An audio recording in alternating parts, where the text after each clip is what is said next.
नमस्ते, मेरा नाम दीपशिखा है। मेरे चैनल पर आपका स्वागत है। आज हम फ्रैक्शंस के बारे में समझेंगे। तो चलिए शुरू करते हैं। नया दिन, नई शुरुआत। फ्रैक्शन क्या होता है? A fraction simply tells us how many parts of a whole do we have. किसी भी एक चीज का कितना हिस्सा हमारे पास है, ये फ्रैक्शन बताता है। एग्जाम्पल के लिए 1/2। ये 1/2 हमें क्या बताता है कि किसी भी एक होल का या किसी भी चीज का आधा हमारे पास है। ठीक, तो एग्जाम्पल के लिए मान लीजिए मैं एक फिगर बना रही हूँ। ये एक होल है, ठीक है। तो इसका जो आधा है ये 1/2 से रिप्रेजेंट हो सकता है। अब वो इसे भी हम रिप्रेजेंट कर सकते हैं हाफ से, या इसे भी कर सकते हैं। कोई भी एक जो हाफ होगा वो 1/2 से रिप्रेजेंटेड होगा। ओके, सिमिलरली अगर 1/4 लिखा हो तो किसी भी फिगर का या किसी भी चीज, वो प्रॉपर्टी हो सकता है, मनी हो सकता है, कोई सामान हो सकता है, उसके 1/4 हिस्से को 1/4 रिप्रेजेंट करता है। वो कोई भी हिस्सा हो सकता है इन चारों में से। बस इतना याद रखना है कि जो भी हमारा डिनोमिनेटर नीचे वाला हिस्सा होता है उतने भाग में वो सामान बढ़ता है, और जो ऊपर वाला हिस्सा होता है वही हमारे पास होता है, या जो भी हमारे क्वेश्चन में दिया हो फ्रैक्शन, वो उतना हिस्से के बराबर होता है। ठीक, अब एक और एग्जांपल मैं लेके बताती हूँ आपको, जैसे कि 2/5। अब इसका मतलब इसे अंग्रेजी में कहेंगे 2/5 of a number, of a whole, of a और ऑफ एनीथिंग। ठीक है, अब इसे हम फिगर में कैसे रिप्रेजेंट कर सकते हैं? तो क्योंकि नीचे वाला 5 है, तो सबसे पहले हम इसे 5 टुकड़ों में बांटेंगे। 1 2 3 4 5। ओके, अब इसका जो दो हिस्सा होगा जो कि ऊपर वाला है, तो कोई भी दो हिस्सा, मेरा यहाँ इक्वल नहीं बन पाया है पर वो इक्वल होना चाहिए, और ये कोई भी दो हिस्सा हमारा 2/5 को रिप्रेजेंट करेगा। ओके, अब we have a top number the numerator and a bottom number the denominator. और किसी भी फ्रैक्शन में जो टॉप नंबर होता है, पहले तो हमें ये ध्यान रखना है कि कैसे हम समझेंगे कोई भी नंबर फ्रैक्शन है। तो इस स्लैश से, ये जो बीच में एक स्लैश जैसा है जिसके ऊपर एक नंबर और नीचे भी एक नंबर होता है, वैसे नंबर्स को हम फ्रैक्शन कहते हैं। और किसी भी फ्रैक्शन के ऊपर वाले नंबर को, टॉप नंबर को न्यूमरेटर कहते हैं, और जो नीचे वाला नंबर होता है, बिलो नंबर या बॉटम नंबर, उसे हम डिनोमिनेटर कहते हैं। ओके, अब क्या होगा अगर न्यूमरेटर और डिनोमिनेटर, यानी कि जो ऊपर नंबर है वो और स्लैश के नीचे नंबर है वो दोनों ही सेम हो जाए। जैसे कि 6/6, तो अब न्यूमरेटर और डिनोमिनेटर दोनों ही सेम हो गया, तो हमारा क्या होगा, ये किसके बराबर होगा? 6 1 जा 6, 6 1 जा 6। और 1/1, अगर 1 डिनोमिनेटर है, नीचे है, उसका तो कोई वैल्यू होता नहीं है, वो तो लिखा नहीं जाता है। वैल्यू तो होता है पर लिखा नहीं जाता है, तो ये इक्वल टू हो जाएगा हमारे 1 के ही। यानी कि अगर किसी फ्रैक्शन में ऊपर और नीचे सेम नंबर आ जाए तो वो 1 के बराबर हो जाएगा, होल के बराबर हो जाएगा। और एक और बात हमें कभी नहीं भूलनी चाहिए कि whole is always represented by 1। ठीक है, होल जो है वो हमारा 1 से रिप्रेजेंटेड होता है। 1 मतलब कंप्लीट नंबर, होल। ठीक है, तो अगर हमें पता है जैसे यहाँ पे 2/5, तो वो एक राउंड का ही ना 2/5 हिस्सा था, या एक प्रॉपर्टी का 2/5 हिस्सा होगा, एक पाई का, एक रोटी का। तो होल जो है वो हमेशा 1 से रिप्रेजेंटेड होता है, और उसके जितने हिस्से हमारे पास होते हैं या हमारे पास नहीं होते हैं वो फ्रैक्शंस कहलाते हैं। ओके, मान प्रॉपर्टी है जिसका 3/4 मैं ओन करती हूँ, तो इसका क्या मतलब हुआ, और मैं कितना पोर्शन नहीं ओन करती हूँ।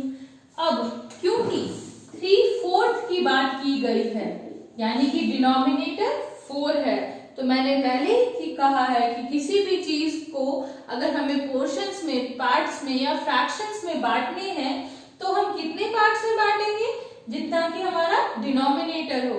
अब हम किसी भी चीज को पाई चार्ट के तौर पे तो रिप्रेजेंट कर ही सकते हैं, तो मैं एक सर्कल लूंगी उस प्रॉपर्टी को रिप्रेजेंट करने के लिए, और क्योंकि 3/4 की बात हुई है तो 4 पार्ट्स में इसे डिवाइड करूंगी। ओके, अब 3/4 मैं ओन करती हूँ, यानी उस प्रॉपर्टी का 4 में से अगर 4 हिस्सा किया जाए तो उसके 3 हिस्से मैं ओन करती हूँ। ओके, और अब कितना हिस्सा नहीं ओन करती हूँ, तो ऑफ कोर्स यहाँ तो देख के ही बताया जा सकता है कि 1/4 नहीं ओन किया जा रहा है, ठीक है। लेकिन अगर कोई बड़ा नंबर हो तो हम कैसे कैलकुलेट करेंगे, तो क्योंकि अभी मैंने बताया कि कोई भी होल जो है वो 1 से रिप्रेजेंटेड होता है, तो जो जैसे 3/4 ओन्ड है, ओके, तो कितना नहीं ओन्ड है, कितना प्रॉपर्टी हमको बिलोंग नहीं करता है, वो निकालने के लिए ऑब्वियस है कि पूरे में से जितना में हमको बिलोंग करता है अगर मैं वो घटा देती हूँ तो कितना नहीं बिलोंग करता है वो निकल जाएगा, राइट। तो इसके लिए 1 - 3/4 हमें करना होगा, और अब हम इसका ये एलसीएम लेंगे तो वो 4 होगा, 4 × 4 - 3 = 1/4, और 1/4 ही तो था जो हम नहीं ओन करते थे। आशा है आपको ये समझ आया होगा। अब जो बच्चे हैं या जो एकेडमिक के लिए इसे पढ़ रहे हैं उन्हें इसी प्रोसीजर को अपनाना होगा, लेकिन जो कॉम्पिटिटिव एग्जाम्स के लिए पढ़ रहे हैं उनका मुख्य उद्देश्य, या ऐसा कहें कि एक बड़ा उद्देश्य होना चाहिए टाइम को जितना ज्यादा हो सके सेव करना। तो हम यहाँ पे कैसे टाइम सेव कर सकते हैं, तो हमें जो भी फ्रैक्शन दिया हो, जैसे कि यहाँ 3/4 दिया हुआ है, तो उसका जो बचा हुआ पार्ट होता है वो हम कैसे निकाल सकते हैं, तो हम डायरेक्टली डिनोमिनेटर से न्यूमरेटर को घटा देंगे, तो 4 - 3 हमारा 1 होगा और जो डिनोमिनेटर है वो सेम रह जाएगा। तो देखिए सेम आ गया ना, इसमें मैंने कुछ खास नहीं किया है, बस ये स्टेप और उस स्टेप को मैं स्किप कर गई हूँ, या ऐसे करें कि वो सेकेंड स्टेप तो मैंने मन में कैलकुलेट किया ही है। मैंने क्या कहा, डिनोमिनेटर में से न्यूमरेटर घटा देना है और डिनोमिनेटर सेम रखना है, ओके। लेकिन ये इसमें देखने से लग रहा है कि कुछ खास समय नहीं बचा होगा या कुछ खास स्किप नहीं हुआ है, लेकिन जब आप सॉल्व करेंगे तो आपको पता चलेगा कि 2 से 4 सेकेंड्स या थोड़ा ज्यादा ही जरूर बच जाएगा, और कॉम्पिटिटिव एग्जाम्स में 1-1 सेकेंड की बहुत कीमत होती है, ओके। तो हम क्या करेंगे, हम ये इतना तक नहीं लिखेंगे, हम सीधे मन में कैलकुलेट करेंगे कि डिनोमिनेटर में से न्यूमरेटर घटाएंगे और 1 लिखेंगे और जो डिनोमिनेटर था वो सेम टू सेम नीचे आ जाएगा। तो चलिए एक और टेस्ट लेते हैं, हम एक और फ्रैक्शन का दूसरा भाग निकालने की कोशिश करते हैं। तो अगर 5/6 है तो इस 1 मिनट, अगर 5/11 है मान लीजिए, तो इसका दूसरा पार्ट क्या होगा, तो मैंने अभी बोला कि जो डिनोमिनेटर है उसमें से हम न्यूमरेटर को घटा देंगे, 11 में से 5 गया 6 और डिनोमिनेटर सेम रह जाएगा। तो इस फ्रैक्शन का दूसरा पार्ट क्या होगा, 6/11, और जिन्हें फुल प्रोसेस से बनाना है उनके लिए दूसरा पार्ट निकालने के लिए हम क्या करेंगे, जो भी फ्रैक्शन हमें दिया हुआ है उसे होल से सब्ट्रैक्ट करेंगे, यानी कि 1 से सब्ट्रैक्ट करेंगे। तो 1 - 5/11 = 11 - 5/11। अगर हम एलसीएम लेते हैं तो यहाँ कुछ नहीं है, तो 1 है, 1 11 11, तो 1 11 11, और 11 - 5 = 6/11। देखिए हो गया ना ये सेम। क्वेश्चन मैंने लिया है, ₹160 was to be divided among Rita and Ram. Rita's share is 5/8. What is the amount given to Ram? ₹160 को रीता और राम के बीच बांटा जाता है और रीता का शेयर 5/8 है, तो राम को कितना रुपए मिलेंगे? इसे हम दो तरीके से बना सकते हैं। पहला कि रीता को कितना रुपया मिलेगा, पहले हम वो निकाल लेंगे। तो रीता's शेयर इन प्रॉपर्टी बोल सकते हैं आप, या इन कैश बोल सकते हैं, बेटर रहेगा। कितना हो जाएगा? तो 5/8 था उसका हिस्सा, तो 5/8 ऑफ ₹160 इक्वल्स टू 5/8 इंटू ₹160। 8 2 जा 16, 8 0 जा 0, so 20 into 5 equals 100, तो ₹100 हो गया। और तब हम राम का शेयर निकाल सकते हैं। तो राम शेयर क्या हो जाएगा? टोटल रुपीस हमारे पास 160 था और उसमें से 100 रुपया हुआ रीता का, तो राम का हो गया 160 माइनस 100 इक्वल्स टू 60। आ गया हमारा आंसर। लेकिन इससे इजियर तरीका क्या होगा और शॉर्ट में बनने वाला भी, तो हम क्या करेंगे कि हमें पता है रीता का शेयर 5/8 था और पूरा जो भी अमाउंट था कैश, वो तो दो ही लोगों में बंटना था, रीता और राम में। तो क्योंकि रीता का शेयर 5/8 है, तो राम का शेयर क्या हो जाएगा?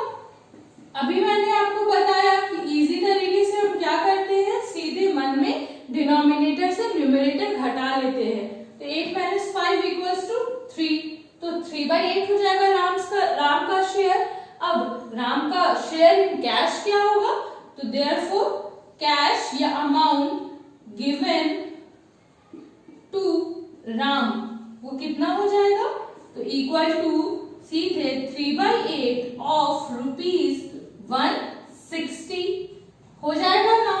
तो 8 2 जा 16, 8 0 जा 0 और 23 जा ₹60। देखिए था ना ये इजी, इसमें कितनी आसानी से हमें आंसर आ गया। और सिर्फ 2 स्टेप्स में, 2 इजी स्टेप्स में, ये तो हम माइंड में ही कैलकुलेट कर लेंगे। और यहाँ रीता का शेयर 5/8 था, तो हमें पता है कि 8 - 5 इक्वल्स टू 3, तो राम का शेयर 3/8। तो बस इतना लिखने से हमारा काम चल जाएगा कि राम को कितना कैश मिला। तो 3/8 ऑफ ₹160, 8 2 जा 16, तो 8 20 जा 160 एंड 23 जा ₹60। तो एग्जाम में बस हमें इतना लिखना पड़ेगा, क्योंकि हमें तो रफ वर्क करना पड़ता है। लेकिन ऐसे अगर हम इस तरीके से जाएं तो हमें थोड़ा लंबा प्रोसेस लिखना पड़ेगा या सॉल्व करना पड़ेगा। ओके, और जिन्हें नहीं समझ आया कि मैंने ये 3/8 कैसे लाया, उनके लिए मैंने बताया है कि जो होल है वो 1 से रिप्रेजेंटेड होता है। तो जो 160 जो पूरा कैश था हमारा, वो अगर फ्रैक्शनल और होल टर्म्स में लिया जाए तो वो 1 से रिप्रेजेंट होगा। तो फ्रैक्शन, क्योंकि रीता का शेयर 5/8 था, तो राम का शेयर कितना निकलेगा? तो 1 - 5/8, ठीक है, इक्वल्स 8 हमारा एलसीएम हो जाएगा। तो 8 - 5 हो जाएगा और ये हो जाएगा 3/8 के बराबर। वही मैंने यहाँ लिखा है राम शेयर। ओके,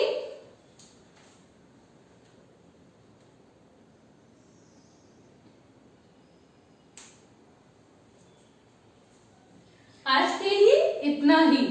आज मैंने जो भी फ्रैक्शन से रिलेटेड थ्योरीज होती हैं, उसे हम कैसे फ्रैक्शन को समझते हैं कि ये कोई भी नंबर ये एक फ्रैक्शन है, ये कैसे समझते हैं, फ्रैक्शन का दूसरे पार्ट को कैसे निकालते हैं, ये सब मैंने बता दिया है। वीडियो थोड़ा लंबा हो रहा है, तो टाइप्स ऑफ फ्रैक्शंस मैं इसके नेक्स्ट पार्ट में बताऊंगी। ओके, आज के लिए इतना ही। धन्यवाद।